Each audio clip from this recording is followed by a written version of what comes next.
Hello बच्चों, मैं हूं प्रेम और वासुदेव एजुकेशन में एक बार फिर से आपका स्वागत है, जहां मैं हूं आपका अपना प्रेम और हाजिर हूं आपके सामने एक और इंपॉर्टेंट वीडियो लेकर।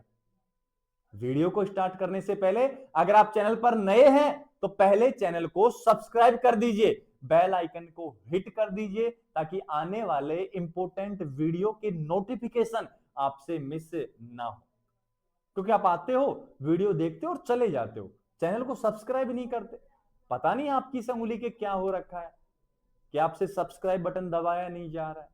सब्सक्राइब कर दो यार, ठीक है बच्चों। साथ ही साथ आपको पता है बच्चों कि हम इंपॉर्टेंट क्वेश्चंस के आंसर का सॉल्यूशन कर रहे थे। आज हमने इस वीडियो में टॉपिक रखा है SN1 और SN2 अभिक्रिया में अंतर, ये क्या होती हैं, इनके त्रिविम रसायन प्रमाण क्या होते हैं। इनके वीडियो में पहले ही अपलोड कर चुका हूं, आप जाइए और उनको अच्छे से देखिए। तो चलते हैं, शुरुआत करते हैं इनके आंसर की।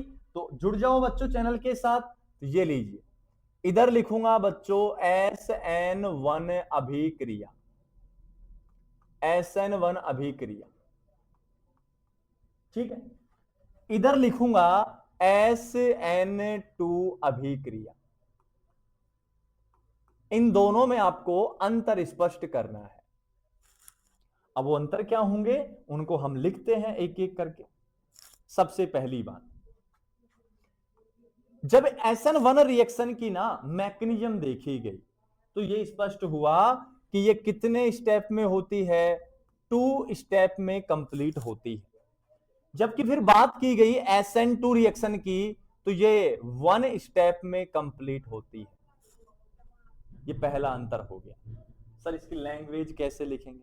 अगर लैंग्वेज चाहिए तो आप व्हाट्सएप पे डीएम कर दो या हमारे टेलीग्राम चैनल को ज्वाइन कर लो, वासुदेव एजुकेशन के नाम से। चैनल का लिंक दिया गया है डिस्क्रिप्शन में, वहां जाकर आप ज्वाइन कर लो। आपको इनका जो मटेरियल होगा, जो मैटर होगा, वो हम टेलीग्राम पर प्रोवाइड करवा देते हैं, ठीक है।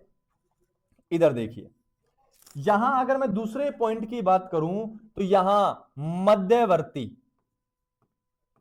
मध्यवर्ती इंटरमीडिएट बनता है और वो बनता है कार्बधनायन। कार्बधनायन का निर्माण होता है, ये लीजिए कार्बोकेटाइन बनता है। अगर इधर बात करूं तो इधर बनती है संक्रमण अवस्था, संक्रमण अवस्था जिसको कहते हैं TS, इसका फॉर्मेशन होता है।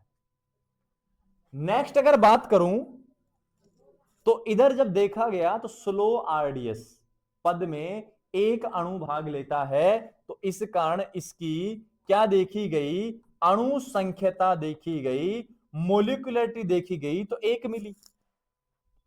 फिर उनकी घातों का योग चेक किया गया तो कोटि आई और कोटि का मान भी कितना आया, 1। जब इधर बात की गई तो इसके स्लो RDS में 2 अणु भाग लिए और जब 2 अणु भाग लिए तो यहां अणु संख्यता का मान 2 आया और साथ की साथ जब कोटि देखी गई तो कोटि का मान भी 2 आया। अगर मैं बात करूं नेक्स्ट पॉइंट की तो मैं इसमें रिएक्शन लिखूंगा RX एल्किल हैलाइड है, एक्वस QH है और प्रोडक्ट बनता है ROH। इधर भी लिखूंगा RX एल्किल हैलाइड है, एक्वस KOH है और यहां होता है ROH। सर एक बार रुक जाइए आप, सर दोनों सेम है, आप तो अंतर करवा रहे हो कि समानता करवा रहे हो, बेवजह हमें कंफ्यूज कर रहे हो सर। तो बेटा ये लिखना जरूरी है अंतर स्पष्ट करने के लिए। अब मैं क्या लिखूंगा वो समझ। नेक्स्ट पॉइंट है एल्किल हैलाइडो की, एल्किल हैलाइडो की क्रियाशीलता, क्रियाशीलता का क्रम, क्रियाशीलता का क्या देखना है, क्रम देखना है SN1 के लिए। तो सेम बात इधर लिखूंगा बेटा, एल्किल हैलाइडो की, हैलाइडो की क्रियाशीलता का क्रम, क्रियाशीलता का क्रम, ये ली। क्योंकि दोनों में ना अगर देखा जाए तो इधर भी एल्किल हैलाइड है और इधर भी एल्किल हैलाइड है। तो एक बार SN1 के लिए देखेंगे, एक बार SN2 के लिए देखेंगे। तो सुनिए, यहां CH3 की होल थ्राइस और CX 3 degree alkyl halide, CH3 की होल ट्वाइस, CH2X कितने, सॉरी H आएगा बेटा X, 2 डिग्री एल्किल हैलाइड। उसके बाद CH3 CH2X और लास्ट में आएगा CH3X मैथिल हैलाइड। मतलब 3 डिग्री एल्किल हैलाइड की सबसे ज्यादा, फिर 2 डिग्री हैलाइड की, फिर 1 डिग्री हैलाइड की, और सबसे कम मैथिल हैलाइड की SN1 के प्रति क्रियाशीलता है। जबकि मैं बात करूं बेटा किसमें, SN2 में, तो सबसे ज्यादा है CH3X की, फिर अपने पास है CH3 CH2X, और फिर अपने पास है CH3 की होल ट्वाइस CHX, और सबसे कम जो होती है वो होती है CH3 की होल थ्राइस CX। यहां ये क्रम है। अब सर एक बात बताओ आप, सर उसमें 3 डिग्री की ज्यादा है क्रियाशीलता, इसमें मैथिल की ज्यादा, ऐसा क्यों? तो इसके लिए बेटा आपको एक बार SN1 का वीडियो देखना पड़ेगा और एक बार SN2 का वीडियो देखना पड़ेगा। दोनों को मैंने डिटेल वाइज समझा रखा है। उसका रीजन कार्बोनाइन है और इसका रीजन संक्रमण अवस्था है। क्लियर है बात? नेक्स्ट अगर पॉइंट की बात करूं, आगे बढ़ूं अंतर में, तो यहां तो बनता है बेटा रेसेमिक मिश्रण। रेसेमिक मिश्रण क्या बनता है, उत्पाद बनता है। अब सर ये क्या होता है, इसके लिए मैंने त्रिविम रसायन का वीडियो बना रखा है। इधर जो होता है वो होता है बेटा वाल्डन प्रतीपन। वाल्डन प्रतीपन को कहते हैं बेटा छाता प्रतीपन, इसी को कहते हैं विन्यास प्रतीपन। विन्यास का प्रतीपन होता है, ये रीजन होता है। ये कुछ डिफरेंस है SN1 में और SN2 रिएक्शन में।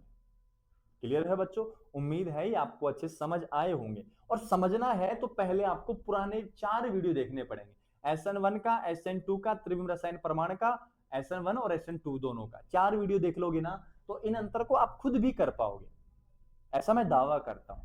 क्लियर बच्चों? और बच्चों आप पढ़ते भी रहो। आप पढ़ नहीं रहे हैं, आप तैयारी कर नहीं रहे हैं, आप फिर से इंपॉर्टेंट क्वेश्चंस का वेट कर रहे हैं दिसंबर जनवरी में, ऐसा नहीं है बेटा। आज ही इंपॉर्टेंट क्वेश्चन दे रहे हैं तो आज ही तैयारी कीजिए। आप माँ बाप के सपनों पर आप खरा उतरिए।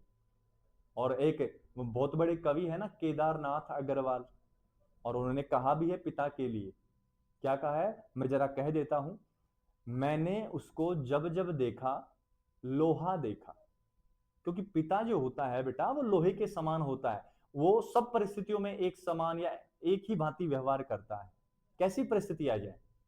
तो क्या खूब लिखा केदारनाथ अग्रवाल जी ने कि मैंने उसको जब जब देखा लोहा देखा, लोहे जैसे तपते देखा, गलते देखा, आकार बदलते देखा, और मैंने उसको जब जब देखा गोली जैसे चलते देखा। ये कहानी पिता की है बेटा, और उस पिता के सपनों पर आपको खरा उतरना है। इस वीडियो में इतना ही, मिलते हैं नेक्स्ट वीडियो में। अगर आप चैनल पर नए हैं तो पहले चैनल को सब्सक्राइब जरूर करके जाएं और वीडियो को ज्यादा से ज्यादा अपने दोस्तों के साथ भी शेयर कर दें।